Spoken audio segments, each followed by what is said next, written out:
Winter's unpredictable, mild one week, freezing the next. I grew up in the Midwest, and every inch of snow was exciting until it melted into a soupy mess. And then to make things worse, it would refreeze on the driveway, making walking across it impossible. Going outside became its own adventure, and that includes choosing what to wear.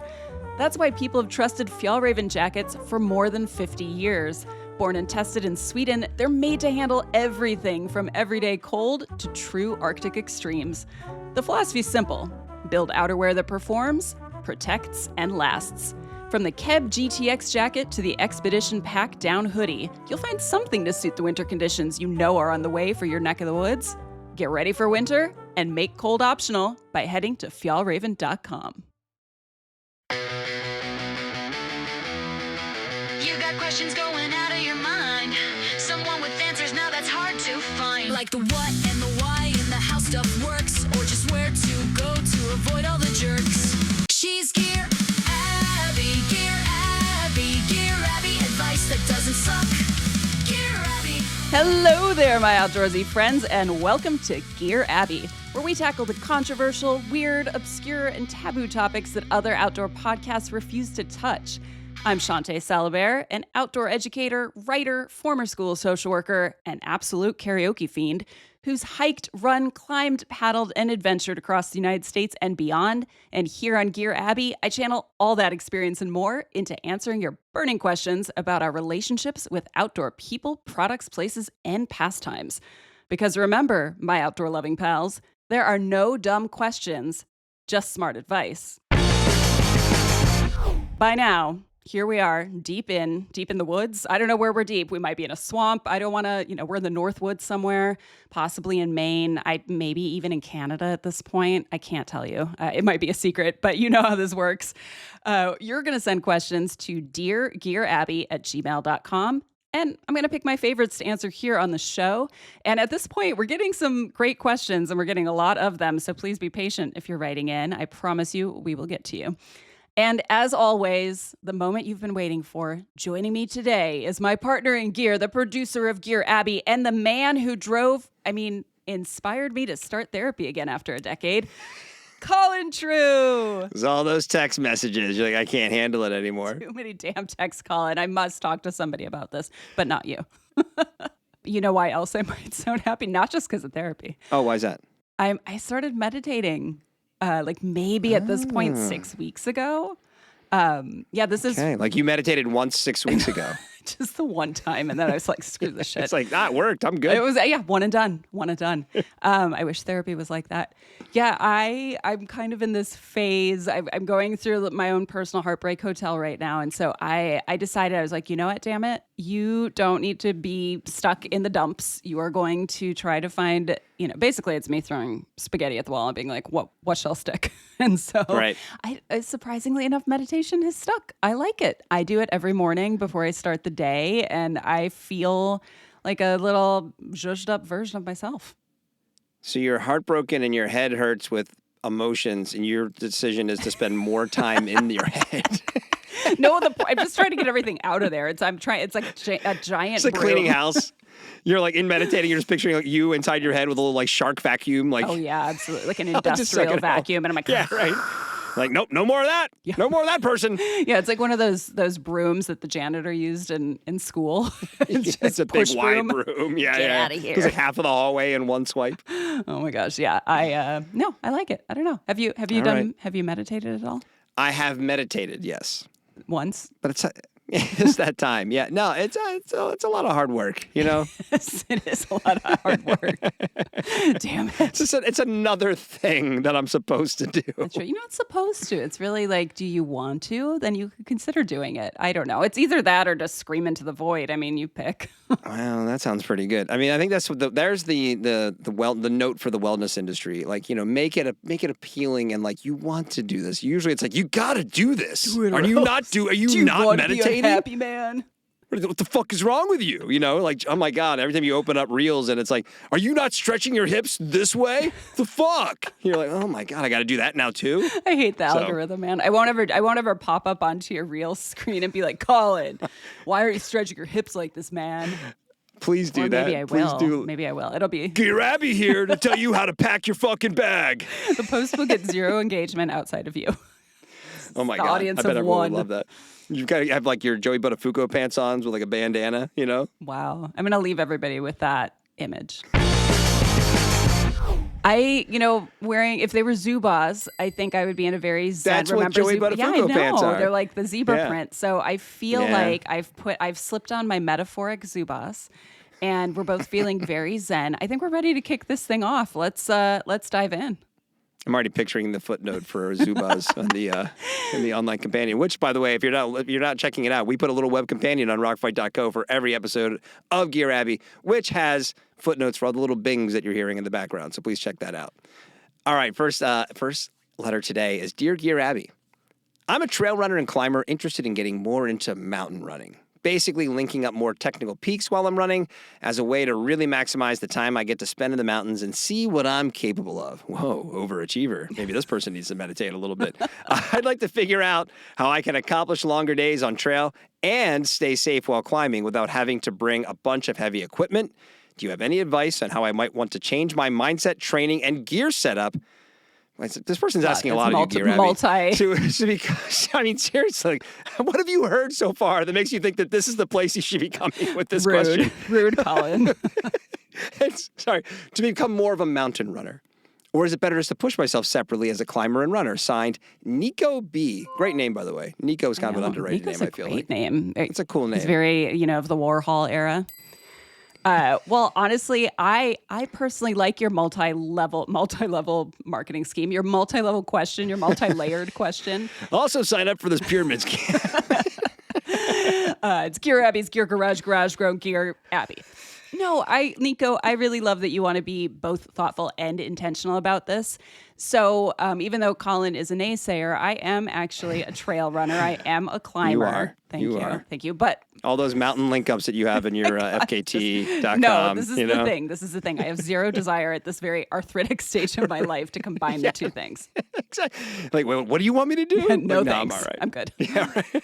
So here's the thing. I had to call in an expert on this one, and I decided to call in the Michael Jordan of mountain running, Kilian Jornet, to tackle your question.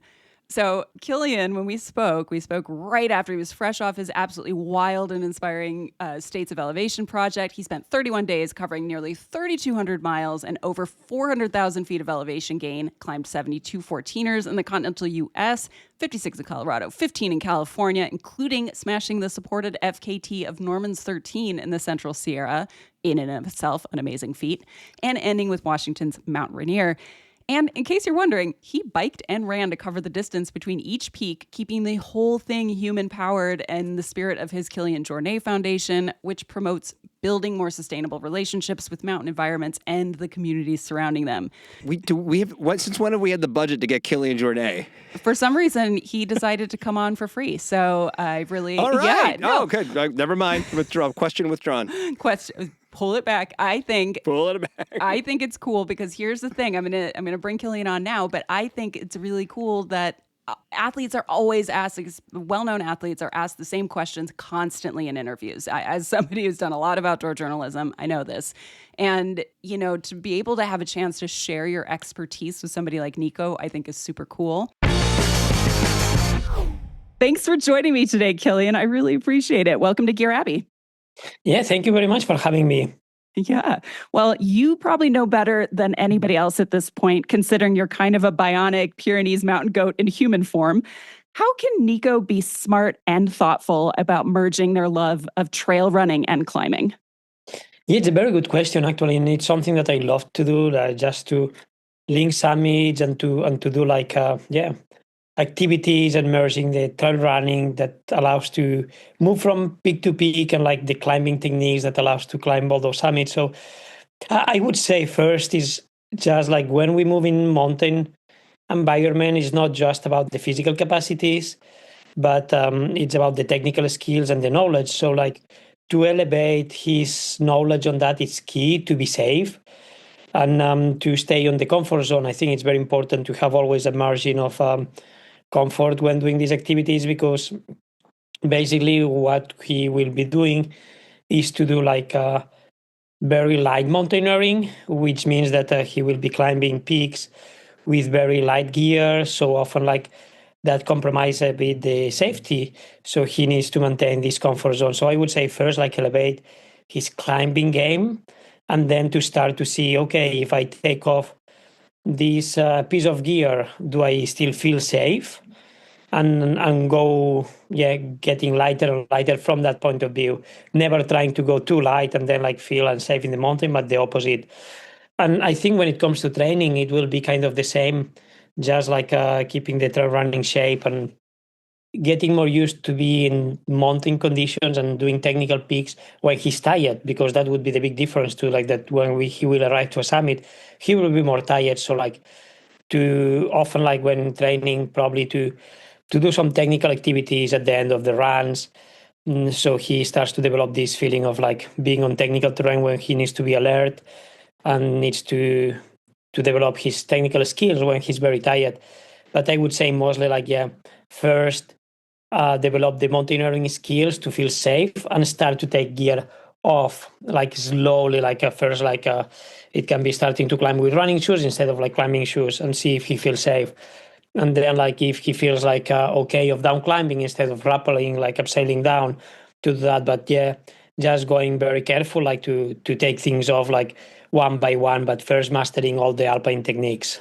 Oh, I love that. It's being methodical and really intentional, I think.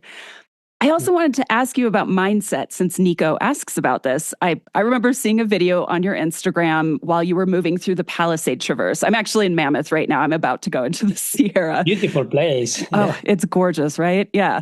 I mean, you were there in snowy conditions. And then, of course, you finished this whole endeavor on Mount Rainier, which is challenging in the best conditions, but you were there in shoulder season.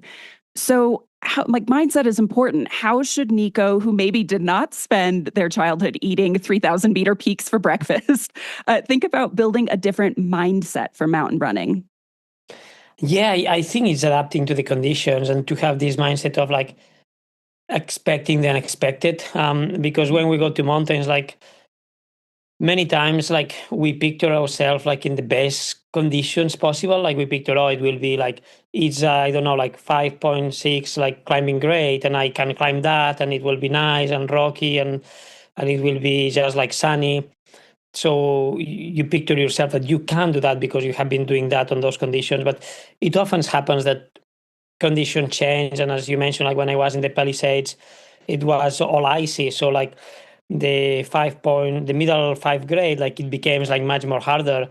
And that means that often like on the mindset, I would say to just visualize yourself in the worst case scenario. Like imagine if you are up there when it's like a storm, if you are like having some problem, you still feel confident on that. Like you still feel like that you have the skills and the knowledge to go through that. And I think that's a good exercise on knowing if we have the capacities for it, to imagine that, okay, if I'm up there and it's bad conditions, do I know which alternative route can I take down to escape, or can I down climb with big gloves in case if it's snowy? So I think that's important to imagine, like to visualize all the worst case scenario situations, to anticipate them, and then just to accept the unexpected, to just go up there and just take wherever it comes, and just like not stick to a plan of saying, okay, I will do these times and I will go this route, because that change all the time with conditions. So like just be open to that. And I would say like those activities, those like long link caps in between summits that Nico wants to do, it's about it's about problem solving. So it's about arriving to a place and seeing the conditions and solving this problem to continue. So like to work the mindset and the brain on like just being open to take whatever it comes. Oh, I love that. That's really nice. I think I might use that in my everyday life. So thank you. Just one other question. And it's the idea of, you talk about with your foundation being in basically good relationship with the mountains. And so is mountain running, like, can Nico keep this in mind as well when they're out there? This idea of having a sustainable relationship with the mountains, is mountain running in particular a good way to be in relation with the mountains? Yeah, I believe all the outdoor sports brings us to this connection with the landscapes and with the other elements of nature. And I think, like, we often think as humans that we go visit nature, and like the reality is no, we are part of it. Like, we are another being there, like we are another mammal, that we need to, we need like other species to stay alive. Like, we cannot live isolated from nature. So like sports like trail running that brings us to those landscapes, it reminds us of this connection with nature. So I think that's the beauty of those sports, is just to feel like small and to feel like part of it. And I believe that the more we are in those places, the more we want to preserve them and to respect them. And that's why, yeah, we want to take care of what we love. And when we are to those places, we start to love them. Yes. Oh, that speaks to my soul. I get it. I understand it. And I hope Nico gets it too. Before you go, I have to ask, which mountain range did you like better, the Rockies or the Sierra? And why was it the Sierra? Yeah, no, like I loved it all. Like, and I love the deserts in between, even if it's not a place that I would spend a lot of time. But yeah, I would say the Sierra, it was kind of like the best rock and like the biggest playground, like the more alpine. Very nice. Yeah, it was pretty incredible. All the possibilities. Like, it's just a playground that I want to go back and explore more and more, because it's the endless possibilities. But I would say now that I'm here north, like, it's pretty cool also with the volcanoes. So like a bit, yeah, probably the Sierras, and here in the north is where I want to explore a bit more in the future. All right. Well, come back. We'd love to have you. And the Sierra are very special. The Cascades are pretty great too. So lots for you to do here, Kilian. I don't think you're done here in our mountains. So thanks so much for taking time today. I hope you get to eat a lot of food. I know you just finished yesterday. We're recording this early. So eat some food, get some rest. And thanks for inspiring us all. I appreciate it. Thank you very much.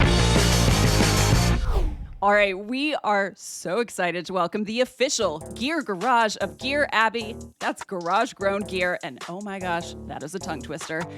Garage grown gear, AKA Say it. GGG. Say it. She Colin said it. knows I just don't like saying GGG. But I'm really going to upsetting say to it. you. I'm going to say it because here they are supporting Gearabby, and they want to make sure all of Gearabby's outdoorsy friends can get the newest outdoors stuff that they need for their next adventure. When we're saying stuff, we mean stuff like Leave Outdoors Alpha 90 hoodie, Nobo water bottle by Igneous, or even footwear from brands like Ultra or Topo Athletic. Ultra and Topo was on Garage Grown? You put that in there. Okay. I'm leaving this in there. Yeah, this is part of it. This is what I'm happens when bantering Colin writes in the our ad. ads. Oh, man. That was actually surprising to me. I didn't know. I know. Okay. Garage Grown carries so much cool stuff. I have to say, there's actually one of the pieces we're talking about in today's episode. I'm going to mention a couple things I got on Garage Grown gear. Honestly, Garage Grown gear and Gearabby are the perfect outdoor combo. So get shopping by heading over to garagegrowngear.com right meow. Actually, right after you listen to this episode. Ooh, Colin, I think we really set the bar high with that last question. So no pressure, but I think we've got to make our banter top notch here for the rest of the episode. I think so. And it's definitely an announcement to the rest of the outdoor world. If you have any notoriety whatsoever, you've been beat. You've been got. That's Kilian right. got here first, guys. That's right. All right? That's right. Yeah. Jason Momoa, I think he's going you're to start next. co-hosting with us. Yeah, he might. Momoa, I'm just, listen, if someone's got a question for Jason Momoa, send me deargearabby@gmail.com. Send me every single Jason Momoa question you could think of until he answers. Oh, man. All right. Well, with that, I feel like I hope we come in strong with the second question. Which one do we have? All right, here we go. It says, Dear Gearabby, I keep hearing about people taking bidets on backpacking trips. How the hell does this work? Signed, I'm confused because I'm actually Shawnté because there's no way that you didn't write this thing because it's your favorite thing to talk about. No, dude. It's backpacking bidets. Listen, no. Oh, no, you wrote this question? No, I got 3 separate questions about Stop it. bidets. Did you really? I'm not joking with you. I've been holding on to my them for a goodness. while because we've had so much poop talk on the podcast. Well, then, that's fair. We definitely know there are some people in our audience who have opinions about that. But that is actually amazing. You sat on 3 questions about bidets. I know how much you like bidets. So I withdraw my criticism. That's incredible. You guys know who you're writing into. Thank you. Yes, the people are starting. We're 7 episodes in. People are, or no, what are we now? 9 episodes in. I think. So here to talk about this is Kilian Jornet. Kilian, come back on. So good to have you. He uses a very fancy European bidet. Absolutely. That's just It's conjecture. porcelain. I feel like I have to say I don't actually know about his bidet habits. But no, I picked of the 3 separate bidet questions. They were all pretty similar, like how do they work? But I liked that this one was just short and succinct to the point because sounds like Confused was wondering how the hell people are carting entire toilet apparatuses out on the trail. Sure, if with you've them. only ever experienced the indoor bidet, Right, they don't this seems know. a little odd, They're like, right? how are you removing? You're taking it off the seat. What are you doing? Where's the It's plumbing? real heavy. Yeah. You're just They taking have a special bear can for that. You shove it in. You know. Yeah, it's a big thing. You can probably find it on Crush Grown Gear. I did promise a few episodes back that I would talk about bidets, so I am excited to finally clear up this confusion and set you on the righteous path of a sparkling clean butthole. I was just about to say let's dig in, but maybe not. Ooh, I made you. I got a groaner out of Colin. That's. Is it squeaky clean or just sparkling clean? I mean, it depends on your butthole. I don't know. Don't answer that. All right. Let's gently slide it. Nope. Let's start by clearing up any misconceptions. You do not I'm saving myself from myself right now. You Confused or Colin, anyone, no one has to lug the entire Tushy device you bought during the pandemic for your home toilet. You're not lugging that out into the backcountry. There are actual portable devices that will do the trick, and we will get to those in just a minute. But first, let's just cover really quick the why. Like, why would you use a bidet? We talked about it a little bit back in episode 6, a little teaser, if you will. And the idea is that this is a device that allows you to squirt a stream of water at your bits after going to the bathroom. That means there's no dirty TP to carry out with you. And as a bonus, you're going to reduce the possibility of butt chafe, and you'll feel a lot cleaner, when the rest of you is coated in dirt and you have this very sparkling... Your business is sparkling. I love it. It does help a lot with morale when I'm on a backpacking trip, just to feel a little bit cleaner. I just checked the Thru Hiker database. Apparently, no dingleberries is available to any as a trail name. So, Thru Hiker database. Oh, where is this? Is this on rockfight.co? I think it probably should be. We'll get producer Dave on that. Oh, yeah, I feel like that's a producer Dave thing. Well, if you are willing to consider converting to bidetism, as I like to refer to it just now, this is the only time I've referred to it that way, you got to pick out your weapon of choice. So earlier this year, I was absolutely delighted when writer, backpacker, thru hiker, thru cyclist Sam Shield, yes, the same guy who talked about sniffing his wool undies on the last episode, when Sam asked me to contribute to a backcountry bidet roundup that he wrote for Treeline Review. This was truly one of the most thrilling assignments I've ever had. I got to wax poetic about my favorite bidet, which is called the Happy Bottom Portable Bidet. I mean, it's just... Is that a guarantee? I almost. I'd say 99%. There's always going to be that 1%. But anyway, so the Happy Bottom, my friend AJ bought it for me as a joke a couple years ago, and the joke's on her because I love that thing. I am an absolute freak for it.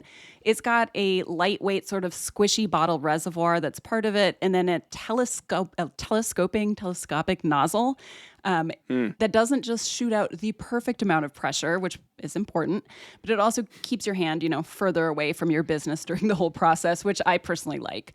But as part of Sam's story for Treeline, I also got to test some super lightweight bidets, all 3 of which I think my editor procured from Garage Grown Gear. Like I said earlier, we get our gear there. It's no joke.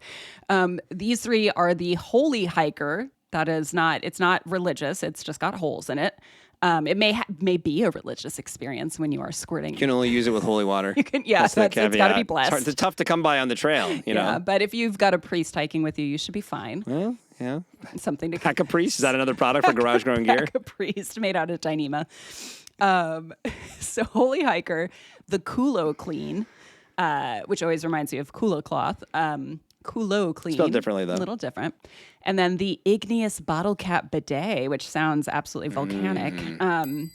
So I've tried all three of them. I took the bottle cap bidet out on the trail this summer, and they all either kind of screw onto a standard threaded water bottle, or they plug into the, mouth hole of the water bottle. There's no nice way to say that. So Sam's top pick was the Kulo Clean, which is a very popular portable bidet. It's the high powered spray. He measured the spray. This is science, folks. He measured it as going the furthest at 16 and a half feet.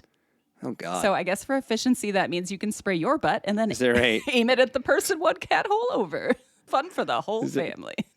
Well, anyway, to wrap things up here, even though I don't want to, Please. we could do a whole episode about bidets. I'm actually deleting the other two topics we have, and we're just going to keep talking about this. But no, I want to go over a little how-to without getting too graphic here. Maybe this will be my reel for this episode, is I'll try to demonstrate. I'll get like a peach or something. Try to demonstrate on the peach. Oh, no. Sorry in advance.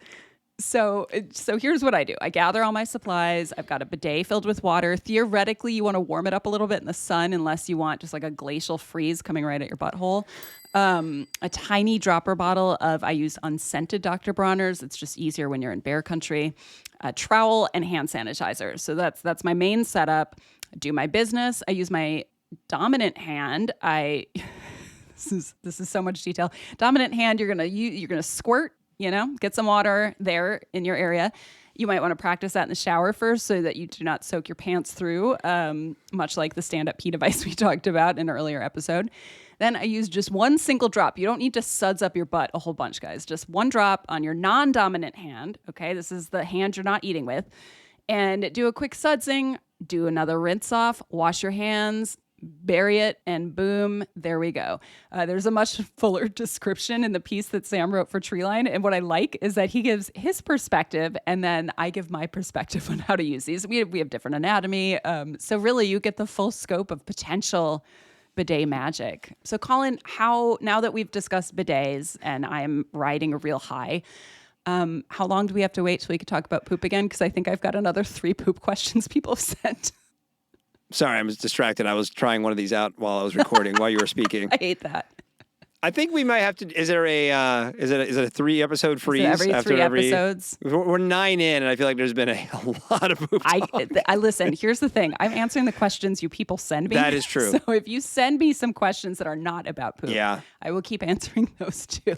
No, that's a good point. And if people think that we're just making these up, we're not. So I mean, that's why I was actually kidding when I said I thought you just wrote this yourself, because I know bidet is a passion, a topic of passion for you. Yeah, please write in about things I'm passionate about, like Jason Momoa.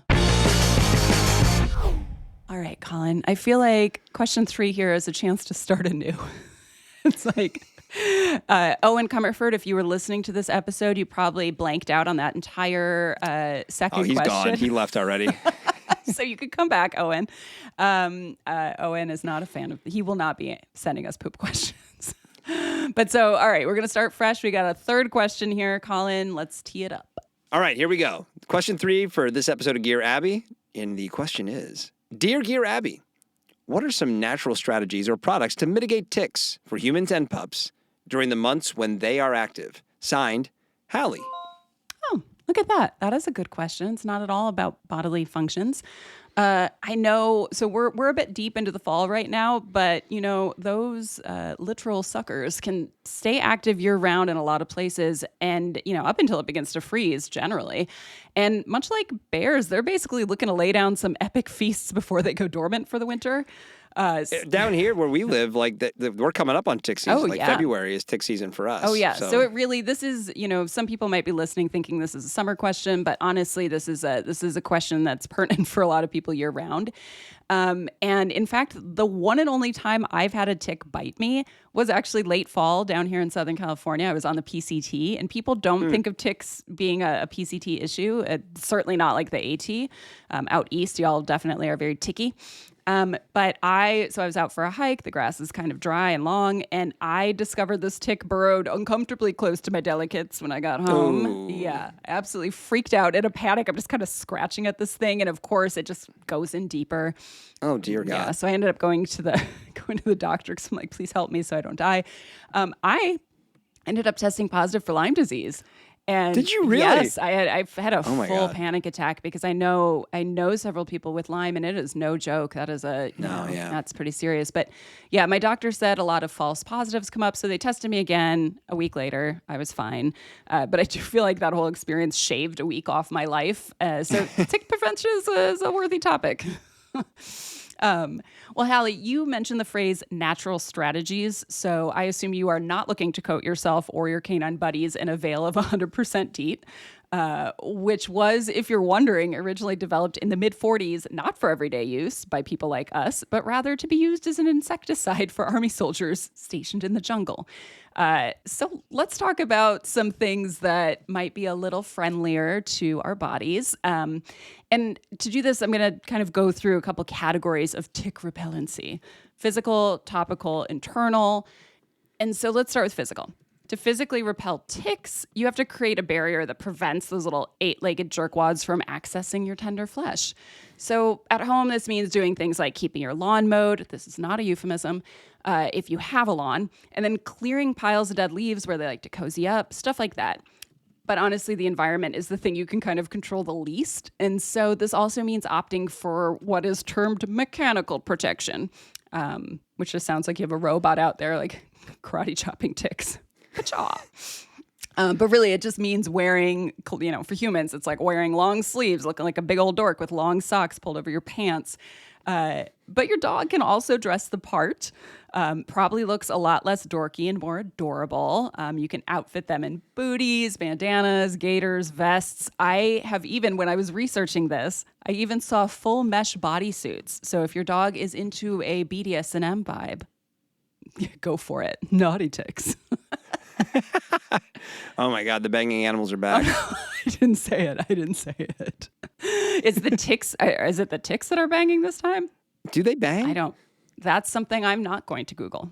I feel like the deeper we get into Gearabby, Colin, there's like less things I want to Google in this world. And that's saying a lot for me. Fair point. All right, so we got the mechanical out of the way. We are not talking about ticks banging anymore. We are just talking about preventing entry. For now. For now. Colin's saving up all of his tick puns for the end. The other thing you can consider here, topicals. So you could buy pre-made natural options that don't contain chemicals like permethrin or DEET. I actually use a brand called Wonderside for my cat, and it seems to work pretty well, actually. And it actually doesn't smell bad. You can actually just make your own topicals as well by diluting essential oils into a spray, although you definitely don't want to use that on cats. Never, ever, ever use oils on cats. Their body can't handle it.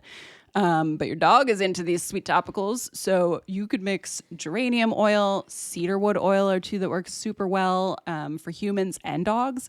And you want to mix basically an equal amount of each, maybe like 10 to 12 drops in about 2 cups of water, give or take. And since we all know that oil and water are mortal enemies, you want to add in a small amount of something like alcohol or witch hazel just to help all of it mix together. And you can even add a little bit of apple cider vinegar to drive the ticks a little more crazy because they don't really like acidity. So you could spray this on yourself, spray it on your dog, and you can spray it on clothing for both of you as well. The final thing, I think I talked about the internal remedy, which maybe that's just meditating on how you're fine with ticks. They're actually fine. I'm not getting attacked by ticks. No, I mean ingesting things. And in this case, this is probably the least effective way to prevent ticks, but perhaps the tastiest is you can treat them like the little vampires they are and just go to town on garlic. They are okay. How much are you supposed to eat? I don't know. I couldn't find a recommendation, so you may want to take this with a grain of salt. Eat nothing from garlic for 24 straight days and you'll be ready. There's a restaurant here in LA, or there used to be, called the Stinking Rose, and my mom is a big garlic fan, and I took her there, and she was in hog heaven. Yeah, nice. And no ticks. No ticks. Yeah, she's just tick-free since then. But yeah, you might also repel some people, but maybe you'll get rid of some bloodsuckers along the way. But yeah, as you know, one thing to keep in mind, Hallie, dogs have very sensitive tummies. So people do sometimes give tiny amounts of things like garlic or apple cider vinegar to their dog, but just run anything like that. Don't do it. Right? Like talk to your vet, man. I saw a lot of weird remedies on the internet. This is why I'm here to dispel some of those. Don't just start feeding your dog random people shit, because your dog could get a whole lot sicker than a tick might make it. So talk with your vet if you want to try anything that you're not so sure about. And yeah, I think that's all I got. Colin, you are a dog owner. I mean, I'm over here with my cat who's just giving me the side eye 90% of the time, and she could care less what I'm preventing happening in her life as long as I feed her. So any other dog insights? Don't shy away from just the strong stuff that the vet gives you, or you can get at Petco or whatever. I mean, it works. And you know, and I understand if you're a little more adverse to that or don't want to put it on your body, but like at the end of the day, it's not just the dog, it's you. Because anytime like if I kind of misjudge when tick season is starting, and now I'm waking up in the middle of the night with a little tickle on my leg, and there's a tick, right? Because the dog's sleeping in the bed or whatever, which that's what you're really preventing is more ticks on you. That's a really good point. I hadn't even thought of that, honestly. Right? The dogs will end up probably being fine. You pull them off, whatever. It's not that big a deal for the dog. But I don't really like waking up and finding ticks crawling all over me. So, yeah, I just go for the hard stuff typically with the dogs. You don't want ticks banging on your body. No. I don't want to host a tick orgy. I am excited because we are introducing a new segment on the show. Dun, dun, dun. Called What's in My Pack? Yeah, you got to sell it. You got to really sell it. What's in my pack? What's in my pack? What's in the box? What the hell is in your pack? Do we play the clip from Seven? The intro of this? Should it be What's in the Box? What's in the box? No, it should not. It's Gwyneth Paltrow's head. Oh, God, no. Spoilers for Seven. Sorry if you haven't seen that nearly 30 years old. You just spoiled. You just did. We don't do movie spoilers on Dear Abby. What's in my pack? What's in my pack? We're going to find out. So this is a segment because we've also gotten some feedback from various listeners that they want to hear what kind of gear I use, and they also are interested in just gear reviews. So that is something we've talked about doing on the show. So What's in my pack is a segment where I'll get personal basically about the gear I use, but not too personal unless it's a bidet. And so you already did that. I did. I know. But so to kick things off, I am choosing not quite a product this time, not quite a piece of gear, but a material. And I think it's one you're going to have a lot to talk about since you used to be, Colin, a paid shill for the company that makes it. That's right. I'm talking about Polartec's Alpha Direct Fleece, or just Alpha Fleece. It just, there's Alpha Direct. There is a difference. There is a difference, which you can tell us There about. is. I am excited about this. Number one, I'm so excited about the moment that Alpha in general, but also Alpha Direct specifically is having, because when that fabric launched was right when I got hired at Polartec in 2013. And there was a lot of like, what are we supposed to do with this? So it's nice to see it having a bit of a moment and showing up in like brands like run brands like Satisfy. We mentioned the brand at the beginning of the show. It's all over garage grown gear. So you can't even say it. It's a tongue twister. That's why you say GGG. Garage grown gear, garage. Polartec's Alpha. Do you want me to give you the rundown of what it is? Well, I mean, I want to give a little background since it's like what's in my pack. I'll explain, and then I'm going to ask you because I truly don't understand how the magic of this stuff. But so I basically spent the first 16 years of my backpacking career feeling what I was told was that wool is superior. It's the superior insulation. And so I believed that. I tried synthetics, I considered silk, whatever. But wool, I always felt was kind of like, okay, I get this. It's a natural fiber. It wears pretty well over time, keeps you warm when it's wet. This does the trick. But then I was swayed by the cult of ultralight, and I took a risk and decided to replace it with some Alpha Direct fleece. So out on trail this summer, my base layers actually consisted of this beautiful mint green hoodie from Sam Bob that I have gotten so many compliments on. There was actually a person at VVR when I was on the trail this summer at one of the resupply places on trail who came up and took a photo of the back of my hoodie because it's got the little Sam Bob logo, and then was like, oh, sorry, I want to look this up when I get home. So shout out to Sam Bob for making some good looking hoodies. And then I have a pair of bright blue pants from Farpoint, also in the Alpha Direct, that make me look like Cookie Monster. So I probably do. Yeah. So this is what I want you to explain, because for people who've never seen this stuff, it has a very open weave. It's pretty see-through. It's covered in a bunch of like wispy little fuzzies, none of which translates in your brain to warmth when you look at it. You're like, there's no way in hell that's keeping me warm. And I was worried. I'm like, am I going to freeze to death at night because it's going to be cold where I am? But honestly, crazy warm, super soft on my skin, really comfortable. So since I have the benefit of having a former Polartec insider right here, how the hell does this stuff work? Is it witchcraft? I know it's spooky season, so just tell me it's witchcraft. Well, I want to correct you first of all. It's not a weave; it's a knit, and there is a difference between the two. Nerd. So, Nerd. I've been waiting a long time for this moment. No, the interesting thing about Alpha is the way it was developed, and so everything. And if you listen to the Rock Fight, or even some of the stuff we say here in Gear Abbey, right? It's all about the innovation comes from a need, right? It's like when you go outside and you're doing things in the outdoors, like what is the problem you're trying to solve? Typically, is to keep you warm, dry, cool, or safe. Right? Those are the kind of the four things we were looking at when you're looking at creating something new for an outdoor endeavor. Alpha was developed actually with the U.S. military and their Special Forces Division, because they are people who are basically kind of military athletes in a way. They are on the move.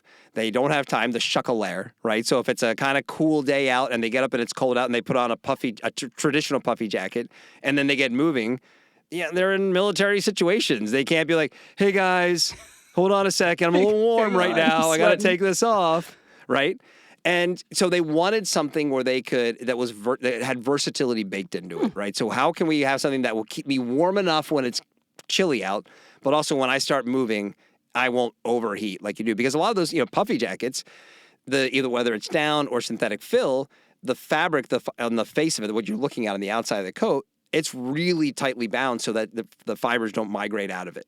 So Alpha is an actual knit structure. It's a piece of fabric that gets knit. Actually, gets knit on knitting machines, not circular knit. I can't remember the name of the machines themselves. But you know what else is made on these machines, Shawnté? No, what? Lingerie. What? Really? Yeah, lace. Actually, it's like lace. Alpha lingerie now. Well, you could make that. Yeah, but it's like, that's your point, the whole openness of it. It kind of creates this sort of, it's basically fleece like you know it, but it's made in a way that it's very open. And so it can also then be hung inside. Originally it was intended to be hung inside of other fabrics that you don't have to worry about the fibers migrating through. So now you could have, woven, that's a woven on the front. Like that could be much more open now so that the heat could come off of it. And then eventually, some brands, I think Nerona was one of the original ones, I can't remember some of the other ones, but basically looked at it and said, hey, we want to make a garment just out of the Alpha. But it wasn't built for that. It was built to be encapsulated in something else. And so the folks at Polartec, the witchcraft people at Polartec said, all right, well, we can't do that, because if you do that, it's not going to hold up very well. And then you're going to try and blame us for, it not looking very good. So they kind of toughened it up a little bit so that it was intentionally made to wear next to skin. And that's Alpha Direct. And that's Alpha Direct. And originally it was hung with a woven on the outside but worn right next to your skin. So you lost that kind of sandwich component of a typical puffy jacket to kind of have a little bit less. Right, okay. And now, it's just, everybody's just like I said, Satisfy's making a running T-shirt out of Alpha Direct. And it kind of goes back to some of those other base layers you see now, too, that actually have holes in them. Like, there's just, it's a bit of a mental block, I think, for us to think that, in order for us to stay warm in this or for it to perform, it needs to look a certain way. And those gaps that you were describing, they actually do a lot, because it still will trap the air, it'll still insulate, but it also will shed a lot of that excess heat. Right. Yeah, I know a lot of backpackers now who just use it as their hiking layer. For me, it's a base layer. I mean, and the thing, you bring up the durability is that, people do need to know this is not a layer you're probably going to go bushwhack in. And it's probably going to rub, on your shoulder straps after a while, but all of my pieces at this point, the soft fuzziness does sort of compact a little bit over time, but they're still incredibly soft pieces. But so I wouldn't bushwhack in it. And also when you're sitting at camp, for me, I'll throw on a little wind shirt over it, because if it's breezy, then you kind of lose that whole insulating factor, because the wind is just going in all the little holes. So it's all about versatility, right? To that point, if you're backpacking, it makes a ton of sense as a summertime base layer where they're in the heat of the day, you're going to take it off. But man, what are the other? I mean, most other scenarios at a summertime backpacking trip, no matter where you're living, if you're in North America anyway, it's probably going to check most of the boxes of what you need. Now, there might be some moments you're like, oh, I'm a little too cold, okay. But also, you're not carrying around a big kind of heavy, puffy jacket that you don't really need either. So it's versatility is really the point. Yeah, no, it's amazing. Thank you. Thank you for demystifying that for me. Because honestly, as soon as I got it and I wore it out, I was like, this is actually great, but how the hell does it work? Thank you, Colin. I love that. You're welcome. You got to bring and now I'll never get to deploy that knowledge again. On this podcast, this is my one shot. Well, yeah, I'm a convert. Alpha, if y'all haven't tried it, it's pretty amazing. You can get it at so many places now. It's kind of wild. If you want to look like a Muppet and be incredibly warm, but also, shed some sweat, this is the fabric of your life. Sorry, cotton. All right, well, there you have it. That is it for this episode of Gear Abby. Until next time, send your burning questions about fabrics, about maybe hold off on the bodily functions for just a second.